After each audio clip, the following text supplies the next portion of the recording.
TET পৰীক্ষাক লৈ ডাঙৰ খবৰ আহিছে কিয়নো টেট পৰীক্ষাৰ দিন ঘোষণা কৰা হৈছে টেট পৰীক্ষাৰ দিন ঘোষণা কৰিছে শিক্ষামন্ত্ৰী ৰনোজ পেগুৱে 29 ডিসেম্বৰত টেট পৰীক্ষা অনুষ্ঠিত হোৱাৰ কথা আছিল কিন্তু 19 জানুৱাৰীত অনুষ্ঠিত হ'ব টেট পৰীক্ষা এই মুহূৰ্তত শিক্ষামন্ত্ৰী ৰনোজ পেগুৰ বৃহৎ ঘোষণা লৈ আহিছো গ্ৰাফিক্স প্লেটৰ জৰিয়তে টেট পৰীক্ষাৰ দিন ঘোষণা কৰা হৈছে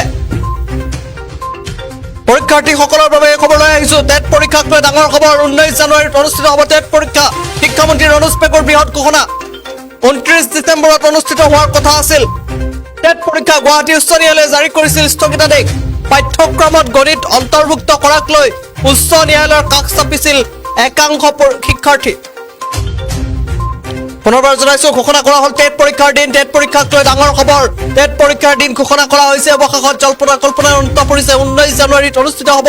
টেট পৰীক্ষা শিক্ষামন্ত্ৰী ৰনোজ পেগুৰ বৃহৎ ঘোষণা 29 ডিসেম্বৰত অনুষ্ঠিত হোৱাৰ কথা আছিল টেট পৰীক্ষা কিন্তু গুৱাহাটী উচ্চ ন্যায়ালয়ে জাৰি কৰিছিল স্থগিতাদেশ পাঠ্যক্ৰমত গণিত অন্তৰ্ভুক্ত কৰাক লৈ ন্যায়ালয়ৰ কাষ চাপিছিল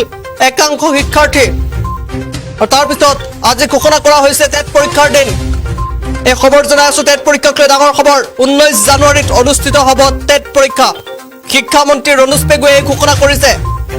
পূৰ্বে 29 ডিসেম্বৰত অনুষ্ঠিত হোৱাৰ কথা আছিল টেট পৰীক্ষা কিন্তু গুৱাহাটী উচ্চ ন্যায়ালয়ে জাৰি কৰিছিল স্থগিতাদেশ পাঠ্যক্ৰমত গণিত অন্তৰ্ভুক্ত কৰাক লৈ একাংশই কাষ চাপিছিল উচ্চ ন্যায়ালয় তাৰ পিছতে উচ্চ ন্যায়ালয়ৰ স্থগিতাদেশ জাৰি কৰিছিল